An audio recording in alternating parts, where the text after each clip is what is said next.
Hello, kia ora. Lucia here, property investment mentor and founder of the Finax Mortgages and Insurance.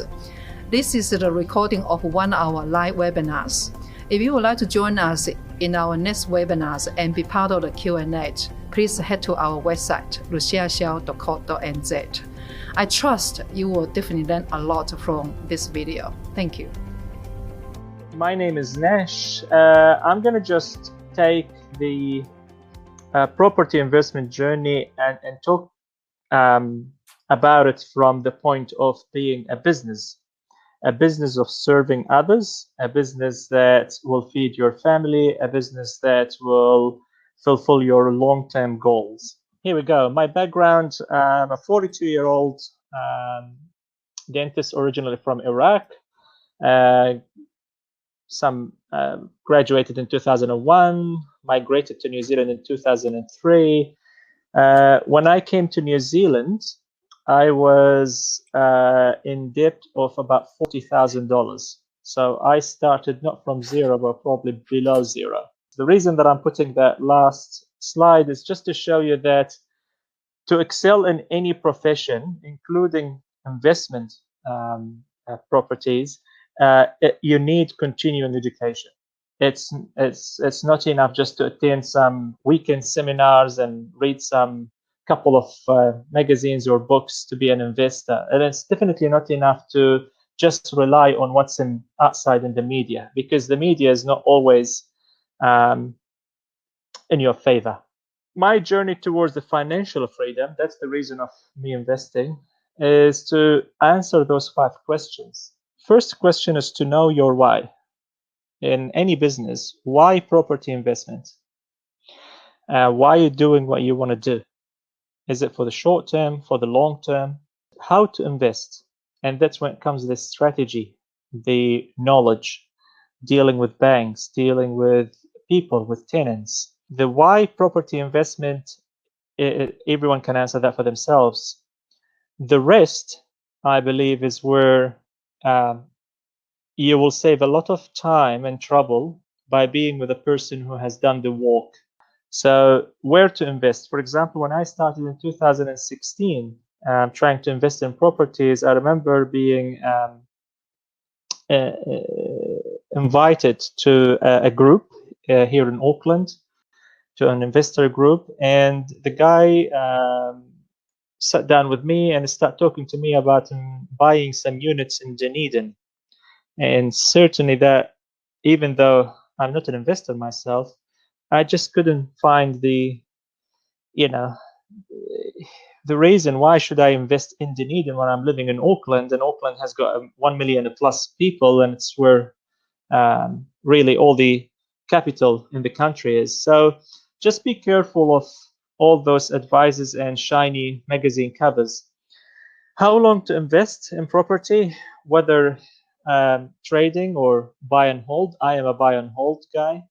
I look for the long term, and I think that will overcome any property market sort of up and downs, because you are there for the long term.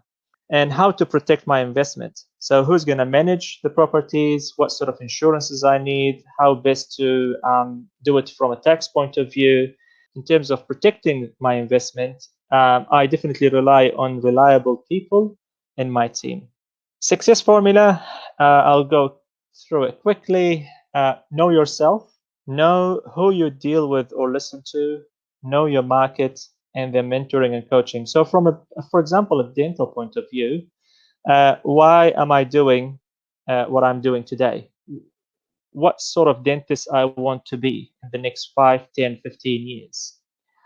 And who am I dealing with? Who is on my side? Who is my team? Who is my patient?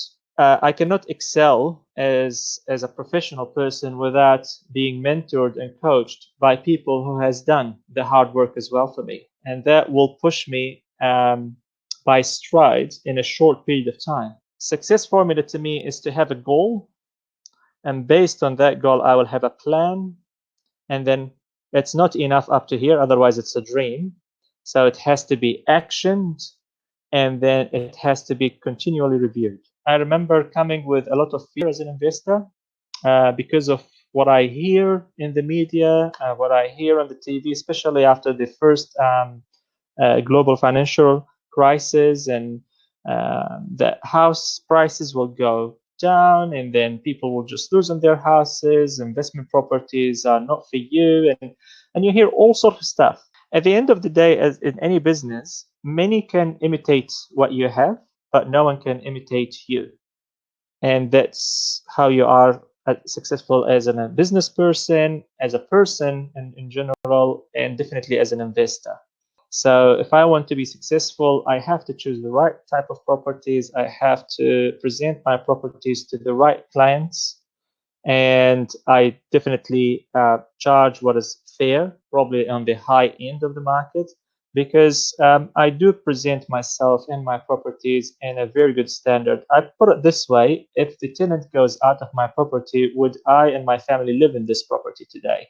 Yes, they will. I will. And I need the right team. I need the right lawyer, accountant, mentor, property manager.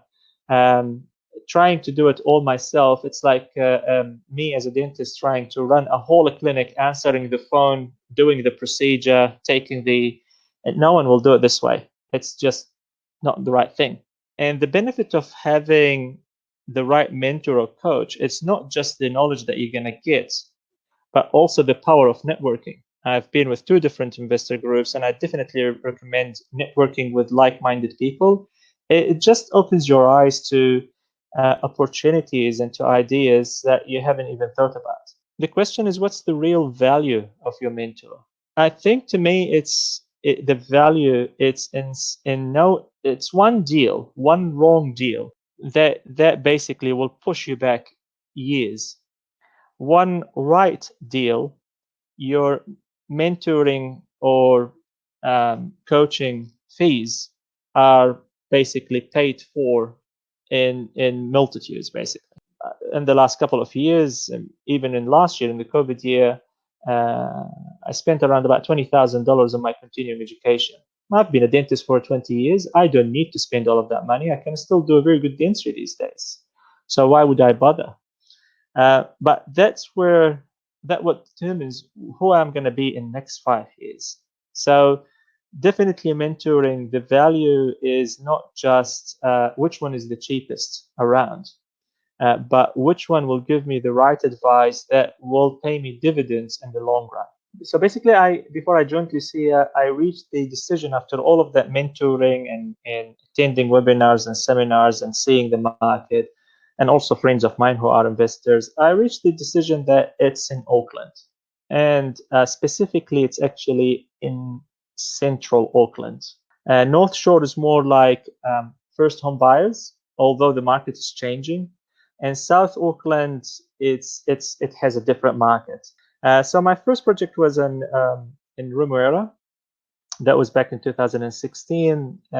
This is a house from basically, I went to the house, and if you look at the house, you say, no way. The CV was 720. It was a deceased state, but it was with 2 leaky bathrooms. It wasn't touched since 1990 when the house was built up to 2016. And it was an old couple in there, and they moved out, and then the family just took over from overseas, and it was basically a mess from the inside. But that's where the opportunity is. I definitely took a good builder report and no structural problems, and I saw the potential. Renovated the house and made it from 3 bedrooms to 4 bedrooms, 2 bathrooms with an internal access. It was auctioned for $1 million, and the value was 1.4 after renovations. Took about 2 months or so. Old bathrooms. It was a bit of smelly. Old kitchen. And that's the after.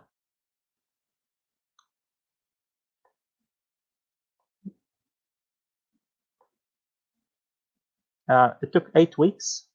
Took around about 68,000. It's not a cheap renovations.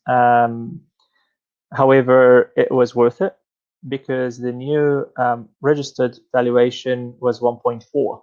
So I made $400,000 in 2 months equity. The new rent is 900. I actually rented to start with 860, and then I went up to 960, and it's just average 900. So the return on investment is the rent increased by 50% and the equity by 40% of the purchase price. If I had started in 2012 with this project and my equity went up 400,000, I would have probably been able to push myself 2 or 3 projects of the same size within the same year. The problem, I started too late. I started 2016. But it's never too late if you are there for the buy and hold for the long term. You can buy it any time during the property market, as long as you are in the right location with the right strategy. So I got my second deal in November of the same year. It was a 2-bedroom house in Ellerslie. The CV was 700, and that's when they've introduced the 40% LVR. It was very, very hard. So I had to go to a second-tier bank, get a loan, and pay around about 6.5% in interest. Started the project. This was the before. It was livable. It was actually for a family. It's not rented, but the potential was to convert the house and add another bedroom. So that empty space next to the kitchen that you just saw, which is here, that is easily conversion into a 3rd bedroom. That was the before and the after.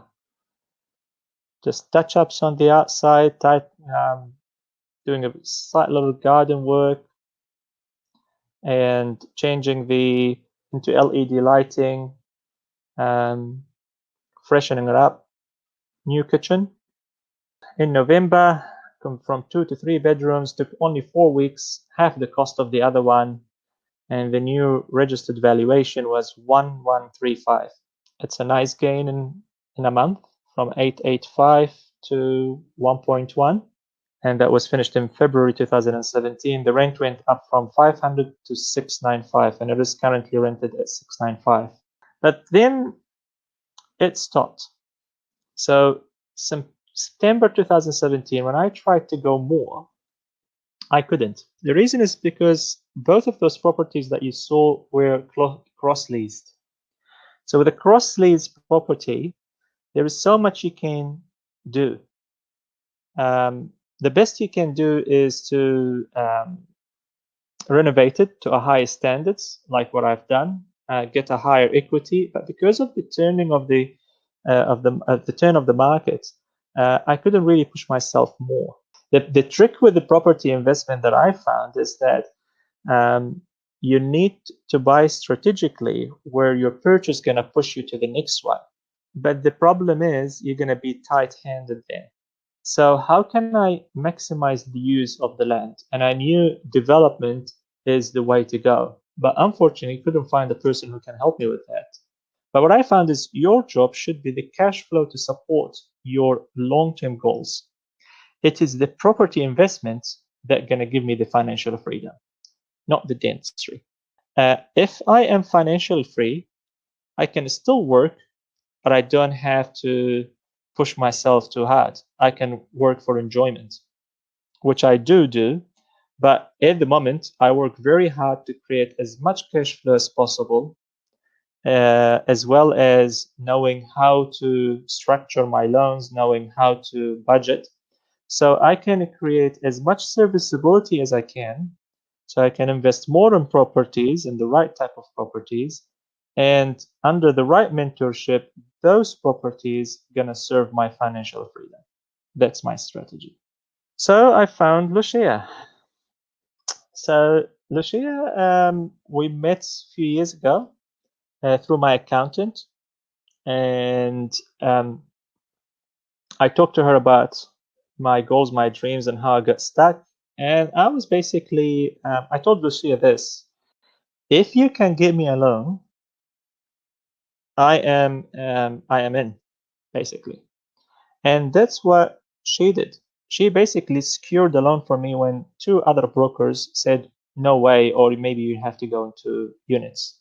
I also learned from her how to secure finances. She gave me some tips and tricks of how to improve my presentation in front of the banks. What should I do? cut on like credit cards, how to manage the ins and out of everyday finances. And then she also introduced me to the idea of development and how I can maximize my return in a short period of time by buying, again, the right investment properties, but on a freehold title. It's not gross lease, it's not units. It's starting with smaller projects and then gets bigger and bigger. I was scared from development because I have no idea what development is. I've heard of how developers could go busted, big developers in millions, and then it end up all bad and doom and gloom. This is not the case because we're talking here about a structural approach. It's not sort of the cowboys approach to development. So Lucia usually will meet you where you are today. And from there, she will introduce you to the right team to do the project management, all hands-free. It is very, very important. For me, as I said, I'm a time poor guy. So I need the right team who can draw the designs, who can talk to the architects, who can talk to the council on my behalf. Basically, all what I need to do is to see the plan, look at the site, and the rest is all done in the background. And it's all a clear, personalized strategy, clear communication, a good supportive team. And I will be able to network with other investors who are ahead of me in the team, and also people who like me, and I can get all those ideas collectively. That is the main thing. I don't have time, I don't have the knowledge yet of how to manage development. So I don't want to engage in something where it's just too risky and it might make me lose all the work that I've done so far if it's in the wrong hands. The value is the long-term relationship. That's the real value. The first project with Lucia, the Onihanga. So it took me about 2 years. I was stagnant, couldn't do anything between 2017 and 2019, and came Lucia and she said, yep, let's work on it. That's when I joined the program in that year. She introduced me to some tips and tricks and strategies of how to find the right properties. I used to gather, for example, 10 or 15. We will have a phone conversation at night.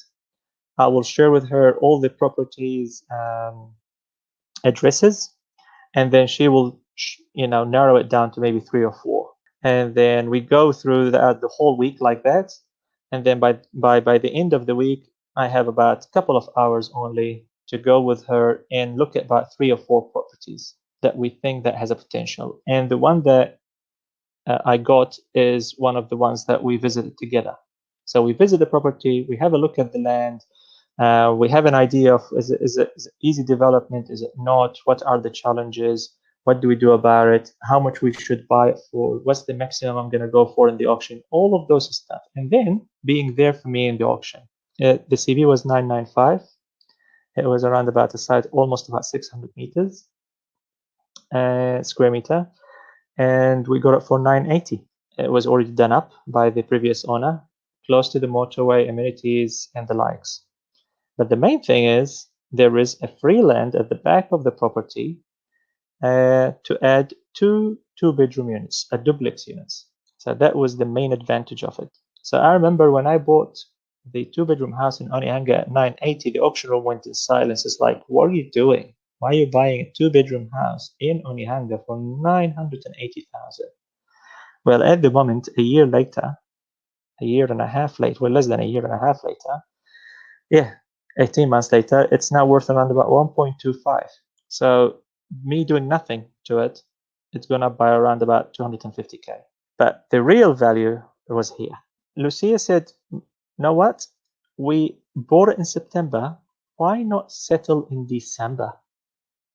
And the idea was I can have 3 months after the purchase date. So I can already gather the builder, the engineer, all of those guys can actually start working on giving me quotation and draw some plans and designs before I even settle on the property. That will save me paying mortgage for 3 months, and I'm already increasing the value. Obviously, we had the COVID year. that pushed things a little bit back with the banks, but we've got the again the finance for it from the main bank, not a second tier bank, on a very low interest rate, 2.43%. And we start the building. At the moment, we are into the exterior, so we've done about 50% of the project already, and it's bound to finish by end of June this year. So the purchase price was 980. The new development, start to finish, including building fees, all the planning, a simple reno for the existing house, council fees, all of that, it's going to be around about in the bracket between 430 to 450. And the house, I can convert it. I'm thinking of doing that by the end of the year into a third bedroom. I've already inquired about it. It's about 15K. So it's going to cost me around about 1.45 total. But that will be a house with two bedroom units. The house can be 3 bedrooms. So the current rent, it's rented at 550 per week. After the project is finished, the total will rent around 17 to 1800. So in one project, 18 months later, in a COVID year, the equity is doubled and the rent is tripled. All hands off. So that's the benefit of having the right mentorship, of a long-term vision. This is just a glimpse of the house. So this is the existing house here. And what we have all of this land at the back. That was a garage. The existing owner, before I bought it, has converted the house from 3 bedrooms to 2 bedrooms. I knew it was an easy conversion to 3 bedrooms. And from previous experiences, that by itself will increase the rent and the equity. But the main thing is now we're adding 2 bedroom units here. By the way, the whole site is zoned for apartment building. So if I want, I can take all the properties out and I can have 600 meters of apartment zoning in the future. You probably can build more than 3. So what we did, that was a garden. And remember the garage here, the shedding, the big shed. Now it's 2 bedroom units. So you have 2 bedrooms, a bathroom, kitchen, and lounge area. Each bedroom is about 63 square meters for a 2 bedroom. Where we are today is the result of what? To me, is the result of 3 things. The mindset, and that's the main thing. The past behavior and actions, and the knowledge or the lack of it.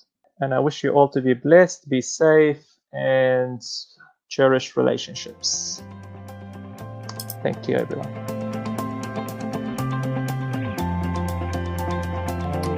So we got a question from Selena was asking, is each duplex 63 square meter? Each. 70. Yeah, so it's 63 square meter each unit. So 2 units, it's 100, and you do the math, 26 square meters. So instead of 126 being a garden, we made 2 bedroom units. I didn't mention in here that the total at the end, so I bought the property for 980. It's worth 1.2 as it is. If I'm going to 3 bedrooms, it's going to go up, obviously. And the units will be around about 750 to 800 as a registered evaluation. So the total project will go more than 2.7, 2.8. Total cost is 1.4. So I basically doubled my money in 18 months, and that's including a COVID year. Yeah, and also the rental return is like what? Rental return is going to go triple. It's already paying its own, because we are on a low interest rates with all of my loans, including my own home loan. At the moment, as it is, the properties are paying for all their expenses, including their loans, as it is. So after that project, that will be more into cash flow positive in central Auckland. Yeah, very good. Yeah, because it's not about working harder, but looking at how can I be more efficient. Yeah, and that's what I've been talking, to my team as well. Because now we've got like 13, people. And and we actually have quite a lot of clients as well. So we just had to actually manage like how can you be more efficient. I think Chris is asking the question like how many houses did you look at to find the only Hanka one? I don't think we're working that hard though. Four. Yeah, yeah, Four. yeah. And I got that one. So we looked. Lucia, I think it took us only 2 weeks. After 2 weeks, that's it. We are going to the auction.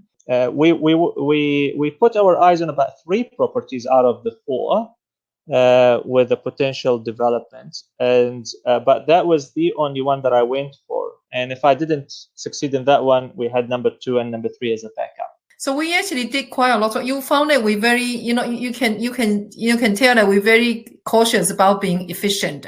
So we're not just jump out and go to the open home. No, I don't have time. It does save you a lot of time, by coming into our program, our property programs. Yeah, I think Nash keep talking about is the value. Don't look at or how much fee you're going to. Yes, it is going to be a bit of investment for you, but it's the value that we're going to help you to create. Yeah. Sina is asking, and you have tenants living in the 2-bedroom house while construction is going on? Yes. Yes, I do. So what I did, I came to the tenant and I was like, from the beginning, and that's why it's managed by a property manager, because I don't want to get into the troubles of with the tenants and tenancy tribunal. I don't have time for that, and I don't want that headaches. So we were quite selective on which tenants we want. We were quite clear through the property manager in the tenancy contract that it is under construction. But what I offered the tenants is this: I'm gonna pay your electricity and your your power and your water bills, because I'm using power and water from the existing house to do the project. So for the tenant, it was a win-win situation. It's 550 for 2 bedrooms, including the power and the water consumption. And for me, I didn't have to leave the property empty. But that's only for the time that the building is going on, for 6 months. So it's a win-win situation. So sometimes you have to be creative, and also having a very good rental manager is quite important. Yep. Yeah, absolutely. They have to be very good at communicating with the tenants. Yeah, absolutely. We're going to write another. We're going to actually have another blog coming out. It's like the skills you shouldn't have is landlording, because a lot of people think that like investor get into property investment and then they go and jump and learn those like how to be a landlord, and and when you look at the Facebook chat, the chat groups always about all my tenants and my house, yeah, and it's nothing to do with that. I mean, property investment is actually all looking at a higher value, buying the right property and increasing the value, and also increasing the rental income. That's it, nothing else. Not the management of the tenants, yeah, at all, yeah. All right, so we got the Rostam is asking, how will the new LVR affect the investor with the minimum of 40% deposit? Oh, so this might be the question for me then, I would think. Yep. Yeah. So they are because at the moment all the main bank, they say they're only doing 40% for investors. However, there are still like nearby lenders out there. I think interest rate is fine. You're looking at like probably around 3%, like 2.99% or something. Standalone 80% for investment property. So there are still lenders interested in your business. So that's like if you are doing property, if you are buying investment property.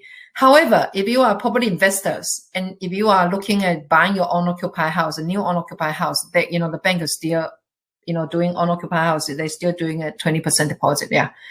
Okay. So if you're asking whether it's going to affect more or less, I think it does. Yeah, because obviously I think there's kind of like a lending restriction there, but however, there are still money available on the market. Chris, so Chris got a question here. So how confident were you prior to the auction that it could be developed? Very confident. Yeah, very confident, because that's why I have Lucia on my side. And what I can do, we can even get the builder who's going to do the whole project, the planning, applying to the council, to even come in and have a look at the site if we want to. Actually, we shared a quick aerial photo with the builder before we even buy the house. And with Lucia's knowledge and with the builder, and there's like, yep, we can see where the amenities are, and we can see. So, yeah, I was confident that, yep, it is the right deal if I can get it. So you got a William here asking more than 2,000 per square meter for the building cost. I think the build cost was 2,000, is it? plus GST, yeah. It's 2,000 plus GST. Yeah. So, and it's just other costs, like development contributions, council cost. Yeah, that's all add on. Yeah. So Christian is asking do you have any house price range lower than 700K? I think it's possible. There are always possibility there. Yeah. I think we have customers range for all sorts of they're all different budget. We have people kind of in 700K, we have people in 800K, right up to people they have like, $3 million or something. Yeah. So, okay. So we got another question here. Is like, Rostam, is asking, how do I identify my first property? I'm not quite sure what you are asking. Yeah. Because obviously your first property is so crucial, because that will set you up or set you fail. Sima, Nash, do you have your own building team, or are they part of? Yeah, it's not my team, but just that we have a partner. We have all those contacts that over the years I cannot have built up, and so obviously costing me a bit of money and energy and time to trying to actually find the good professionals, and they also provide a very good feed as well. Yeah. And they get the job done and provide a very, very good quality work as well. Very, a very reliable team as well. Yeah. Craig Mason's asking, hey, Nash, do you try and pay your own mortgage down or focus the cash totally towards your investment? That depends where you are in your investment journey. So, for example, when I joined Lucia, my aim was to try to pay my own home mortgage down, but the problem is that will reduce the cash flow and reduce the serviceability. So I actually, since 2016 till now, I've put my home mortgage loan on an interest only. I know I'm not paying my mortgage, but what I'm doing, I am buying properties where the equity and the serviceability will go way up in the last 5 years. So I could have paid my mortgage, for example, by changing jobs and what I'm doing in the last 5 years, but I would have had probably no houses. So I'm basically losing. I've read books. I've went to seminars where they say, okay, pay your mortgage in 10 years rather than 30 years, and that's true. And then start investing. But the problem is, depends where you are in the property cycle. In 10 years, you could have probably make more than your own house value just by investing in property. And then as the market turns down and you can't get finance, or as it's a tough market, then you can focus later on paying your own mortgage. I don't know. That's basically what works. It depends also on your age.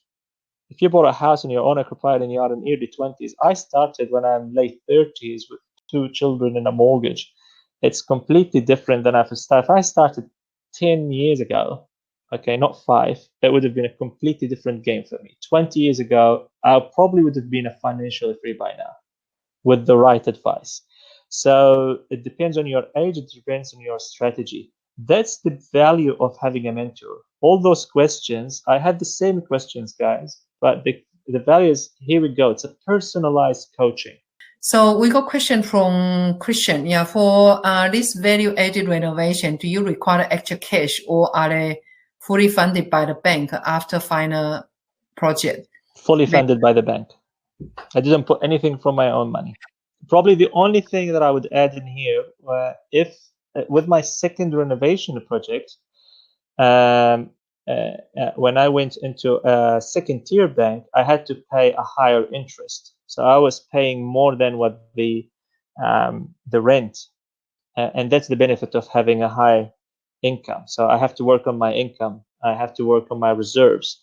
I cut all the credit cards. I cut all the 5-year finances and blah blah blah from stores. It's rubbish. How many 5 years is there in my life? So I cut those, focus on what I want to do, but it's all funded by the bank. And yes, Christian, the same questions are, is it realistic for a first home buyer investor with 0 real estate renovation experience? That's me, 0 real estate renovation experience 5 years ago, to achieve similar returns? Yes, you can. I have no idea about development 18 months ago. And thanks to this woman who led me step by step, I can now I think I've just gone through the shell sort of what development is. There is a lot more to learn, but it's a step by step, and yes, you can do it. Yes, and it's hands-free. As Lucia said, I don't even go to the site. I just receive emails from the team telling me it's passed. Let's pay the next step and go ahead. Today I received an email saying, this is the kitchen design, and do you like this color or this color? That's the only thing that I need to decide on. And even with that, they give me suggestions, and I just say this color. It's like, done. That's it. The reality is our builder, because we have different builders, for different type of job. Renovation, you have renovations builder, and then they also have different one. Some renovation we don't require building consent, some we do. And then you also have the new build. So we actually have different contacts there. So with those people, they actually prefer you hands-free. They don't want you to be running around and trying to telling them what to do, how to do their job. So we got another question from Ellen. So hi Nash, is there any tips for auction that you can share with us? I know most of the time that it's out of our control. Yep. Probably the main thing is what you're going for. So when I went to the auction, I know my upper limit cost. I didn't jump in straight away. I stood in front of the room. So I wasn't sitting with the people. So I had the opportunity to be quite close to the auctioneer and to look at the people in the eye. So when I was bidding with full confidence. I was on the phone with Lucia.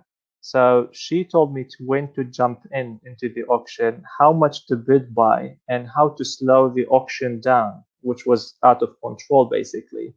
And you slow it down, you make it onto your own terms. And I remember I went to 9, as I said, it was 1,000 bids. We went to 978. I outbid myself 979, and I outbid again myself 980. So I gave the impression I have multitude of money. Well, I really didn't. So it's just how. So I bid myself twice. It's only $2,000, but it made the other person think this guy is not gonna stop, and I won it. It's just know your market, know what you're going for. You're not going with emotions, zero sentiment. If this deal is not gonna happen, fine, I'll move on to the next one. It's not your own house. It's a rental property. So I got this one is another private question here is that how did you manage to get the bank fully fund your renovation after you borrow money to buy your property? Oh, okay. So this one is easy. Basically, I talk to Lucia. You want money? Talk to me. Okay, all right. So if you have any things, just send in your contact details, and then if you have any specific, basically your scenario, things like that. But things is quite easy. Basically, our job as a mortgage advisor, we just go out there to find money for you. We never ever promote to our customer that how much money I'm going to save you. Yeah, I think there are mortgage broker out there and say I'm going to save you how much, but it's quite interesting that we are not interested in saving money. We actually only interested to helping you to make more money. Yeah, and I think you can see the case that just by buying one property, this is able to actually double the value. Talking about net value, it's probably increasing by $1.45 million with the net value there. Yeah, just by buying one property. Yeah, buy the right one now. We got Selena is asking, did you need a subdivision? Oh, sorry. Do you need to subdivide a section first, or don't need to? No, not in this case. Yeah. We didn't need to subdivide. Yeah, it's basically on the same title. And if I wanted to, I can subdivide because we bought the land being apartment zoning. So I can subdivide if I wanted to, and that will increase the value even more. So you can see it's got different layers of making money out of this one property. So Sides asking, how quickly did you go back to bank for the renovation money? We had it there.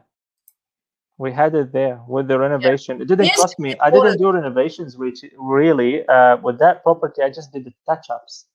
I think it was about 7,000 to 8,000, and just changed some LED lights, and I had to create a new door just for the sake of the development at the front of the property. So if I wanted, I could have just rented the house as it is, because it was actually rented up to the settlement, or actually up to the auction day. But I just did simple renovations to help me with, as being advised by the builder, to help me with the acceptance from the council. Yeah, which I didn't know about, but yeah, it wasn't major renovation. Okay, I think that's pretty much we answer all the questions. Yeah, awesome. Great. Yeah. Well, thank All you right. guys, and yeah, good luck with your property journey. But really, I think it's focus on value, focus on long term.